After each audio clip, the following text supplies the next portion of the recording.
Hello বন্ধুরা, এখন আমি মুদাসসির আজিজ পরিচালিত খেল খেলমে বলে সিনেমাটা রিভিউ করতে চলেছি, যেখানে লিড রোলে রয়েছে অক্ষয় কুমার, বাণী কাপুর, ফারদিন খান, এমি ভির্ক, তাপসী পান্নু, আদিত্য শীল, প্রজ্ঞা জয়সওয়াল।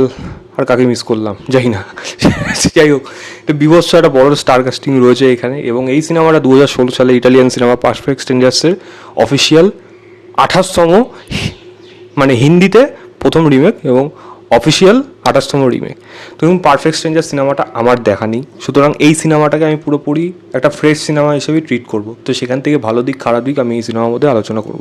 গল্পটাই ছোট্ট করে বলি, 3টে কাপল এবং ফারদিন খান এখানে সিঙ্গেল রয়েছে।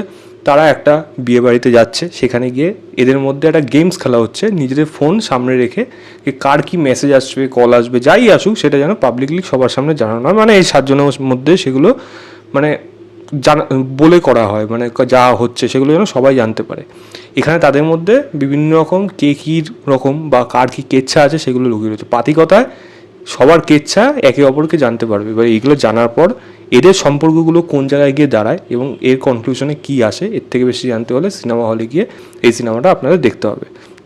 দেখুন, সিনেমার মধ্যে কিছু যেমন ডেফিনেটলি পজিটিভ দিক আছেই। ট্রেলারটা আমার যতটা খারাপ লেগেছিল, এইটুকু বলতে পারি এই সিনেমাটা কিন্তু খারাপ সিনেমা হয়নি। তবে এই সিনেমাটাকে একটা ভালো সিনেমা বলবো সেটাও কিন্তু না, তার কারণ আছে। ফার্স্ট পজিটিভ দিক যদি বলি, দেখুন গল্পের আইডিয়া অনুযায়ী একটা ফ্রেশনেস কিন্তু গল্প এই সিনেমাটার মধ্যে আছে, তাই আইডিয়াটা আমি এখানে খারাপ বলবো না। হ্যাঁ, একটা টাইম পাস মুভি হিসাবে এই তার জন্য ঠিক আছে বলা যায়। যদিও এর মালায়ালাম যে রিমেকটা হয়েছিল 12 ম্যান সম্ভবত পারফেক্ট স্ট্রেঞ্জার্সে, সেই সিনেমাটা আমি দেখেছি। ওই সিনেমাটার মধ্যে আমি যতটা ইন্ডিয়ান কালচারের মতো আমি জিনিস দেখতে পেয়েছি, বা ওটাকে যেরকমভাবে প্রেজেন্ট করা হয়েছিল ওখান থেকে অ্যাডাপ্টেশন নিয়ে, আমি বলবো এটার মধ্যে আমি সেই জিনিসটার মধ্যে, মানে যেহেতু আমার পারফেক্ট স্ট্রেঞ্জার্স দেখা নেই, মালায়ালাম সিনেমাটার মধ্যে আমি অনেকটা বেশি ইন্ডিয়ান কালচার ফিরেছি, যেটা আমি এই সিনেমাটার মধ্যে পাইনি। তবে হ্যাঁ, ভালো দিক ডেফিনেটলি আছে, তাহলে গল্পের আইডিয়াটা এখানে ডেফিনেটলি ভালো। কিছু জোকস যেমন ওয়ার্ক করে। অক্ষয় কুমারের পারফরমেন্স বিশেষ করে ভালো, তার কারণ রাইটিং কিন্তু এই সিনেমার জন্য খুব একটা ভালো হয়নি। ডায়লগ রাইটিং হোক আর যাই হোক, অক্ষয় কুমার সেগুলোকে পুল আপ করে দিচ্ছে এবং সে সেটা মানে ক্ষমতাধারী, সে সেটা পারে, সে বলেই সম্ভব। এবং অক্ষয় কুমারের জন্য এই কমেডি সিনগুলো হোক, ইভেন ইমোশনাল সিনেও কিন্তু অক্ষয় কুমার বেশ ভালো রকম পারফর্ম করেছে। সারপ্রাইজ ছিল আমার কাছে এই সিনেমার জন্য ফারদিন খান, সেই ক্যারেক্টারটা সব থেকে বেশি মনে হয় লোকের ভালো লাগবে। এবং ফারদিন খানের পারফরমেন্স কিন্তু আমি বলবো অনেকদিন পর তার কামব্যাক হলো, এবং সেখানে কিন্তু তার পারফরমেন্স কিন্তু অ্যাটলিস্ট ভালো লাগলো। মানে ফারদিন খান যে ভালো পারফর্ম করেছে এরকম তো দেখা যায় না, বাট সেখানে কিন্তু ফারদিন খানের পারফরমেন্স এখানে ভালো ছিল। এছাড়া যদি বলি ছোটোখাটো রোলে এমি ভির্কে কিছু জায়গায় এবং তাপসী পান্নুর কিছু জায়গায় কমিক পোর্শনগুলো এখানে কিছুটা হলেও ওয়ার্ক করেছে, আদারওয়াইজ কিন্তু ওয়ার্ক করছিল না। সিনেমাটা যেরকমভাবে একে অপরকে যে তাদের মধ্যে যে মনের যে ভাবনা, বা তারা যে কতটা মানে ঘৃণ্য বা বলা যায় তাদের মধ্যে কত জিনিস স্ক্যান্ডাল হয়ে রয়েছে, সেগুলো কিন্তু একটা একটা করে এই গল্পের সাথে আসতে থাকে। তাই আমি বলবো সিনেমার লেন্থ বড় হয়ে যাওয়া সত্ত্বেও একটা সময় মনে হচ্ছে সিনেমাটাকে তো কেটে ছোটো করা যেতে পারতো, তবুও আমি বলবো আমি কিন্তু বোর হইনি। আমি সিনেমাটাকে লেন্থ অনুযায়ী বলতে পারি সিনেমাটাকে আরও ছোটো করা যায়, বাট সিনেমাটা কিন্তু আমাকে বোর করেনি, এইটুকু আমি বলে দিতে পারি।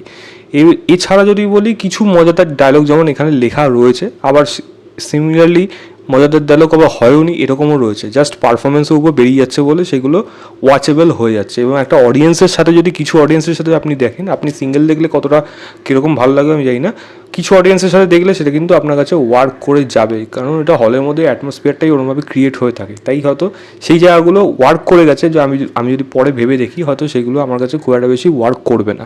তাই আমি বলবো এটা একটা ডিসেন্ট ওয়ান টাইম ওয়াচের জন্য একটা টাইম পাস মুভি হিসাবে আপনি এটাকে ট্রিট করতে পারেন। তবে খারাপ দিকেও কিন্তু রয়েছে। প্রথম কথা হলো, গল্পটা যতটা মানে ফ্রেশনেস আমার গল্পের মধ্যে মনে হয়েছে, ততটাই আমার মনে হয়েছে এটা ইন্ডিয়ান কালচার হিসেবে ইরেলেভেন্ট। কারণ আমি ওদের সাথে মানে কানেক্ট করতে পারছিলাম না। এত মানে হাই কালচার, এত এত কিছু হয়ে রয়েছে, এত তারা মানে যেই লেভেলে রয়েছে, তাদের মনে হয় তারা ওই 5 স্টার 7 স্টার হোটেল থেকে তারা নামতেই পারে না, মানে মাটিতে তাদের পাই পড়ে না। তো সেই সমস্ত ক্যারেক্টারের সাথে কিন্তু ইমোশনাল কানেকশন দর্শকের কোনোভাবেই হবে না। সিমিলারলি এখানে অনেকগুলো দিক রয়েছে, অনেকগুলো ক্যারেক্টারে, সেইগুলোকে যেভাবে ফ্লেশড আউট হয়েছে এবং তাদের পরিণতি যা হয়েছে, সেটা যে ইমোশনাল কানেক্ট করবে সেটাও কিন্তু হয় না। ড্রামা কিন্তু রয়েছে কাজের মধ্যে, সেখানে কিন্তু এই ইমোশনাল কানেকশনটা আমার মনে হয় এই সিনেমার মধ্যে মিস হয়ে গেছে, যেটা আমার মনে হয় কিছুটা হলেও দরকার ছিল। আমার যেহেতু অরিজিনালটা দেখা নেই, আমার এইটা দেখে যেটুকু মনে হয়েছে কিছু ইমোশনাল পোর্শনে বোধ হয় হয়তো রাইটিংয়ের জন্য, হয়তো পারফরমেন্সের জন্য সেগুলো হয়তো ওয়ার্ক করেনি। তাই আমার মনে হয় ইমোশনালি এই সিনেমাটা একটু উইক কিন্তু রয়েছে। তৃতীয় বলবো হলো একটা মেজর পোর্শনে মানে সাপোর্টিং কাস্টদের পারফরমেন্সের খারাপ পারফরমেন্সের জন্য। তার মধ্যে একজন হলো আদিত্য শীল, প্রজ্ঞা Jaiswal, ভানি Kapoor, even Annie bark বা ওই তাপসী পান্নু, এদেরও যে পারফরমেন্স খুব একটা পোর্শন যেটা ভালো রয়েছে, ম্যাক্সিমাম পোর্শন থেকে এদের পারফরমেন্স খুব একটা ভালো না, মানে সেটা রিপিটেটিভ হয়ে গেছে এবং একঘেয়েমি হয়ে গেছে, তার জন্য সেগুলো দেখতেও যে খুব একটা ভালো লাগছে তা কিন্তু না। এবং সিনেমাটা শেষ যেরকমভাবে হচ্ছে, দেখুন সিনেমাটা শেষ নিয়ে এক একজনের এক এক রকম মতামত থাকতে পারে, তবে আমার মনে হয় সেইখানে ড্রামা ইমোশনাল পোর্শন যদি থাকতো সিনেমার আগের থেকে, তাহলে হয়তো এই সিনেমাটা শেষটা আরেকটু অন্যরকম হতে পারতো। তাই শেষটা যেরকমভাবে করা হয়েছে আমার কাছে কিন্তু খুব একটা যে ওয়ার্ক করেছে তা কিন্তু না, একটা অ্যাভারেজ ওয়ার্ক করে গেছে। আমার মনে হয় ক্লাইম্যাক্স সবসময় ভালো হওয়ার প্রয়োজন প্রত্যেক সিনেমা, সেটার জন্যই তো দর্শক ওয়েট করে থাকে যে কী কনক্লুশনে আসছে, বাট সেটা আমার মনে হয় সবথেকে বেশি গুরুত্বপূর্ণ, বাট এখানে সেটা হয়নি। গান খুবই বাজে, মানে গানগুলো একটাও আমার কাছে ওয়ার্ক করেনি, বরং বলবো সিনেমার লেন্থটাকে বড় করেছে এবং ওই স্পিড ব্রেকার হিসেবে কাজ করেছে একটা পেসের মধ্যে। তো আমার সেই হিসাবে বলবো এই সিনেমাটা আমার কাছে একটা অ্যাবোভ অ্যাভারেজ সিনেমা হয়ে থেকে গেছে।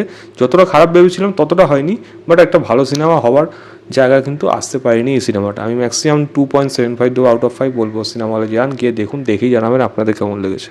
তো এই ছিল আমার ওভারঅল রিভিউ খেলবে বলে সিনেমাটা।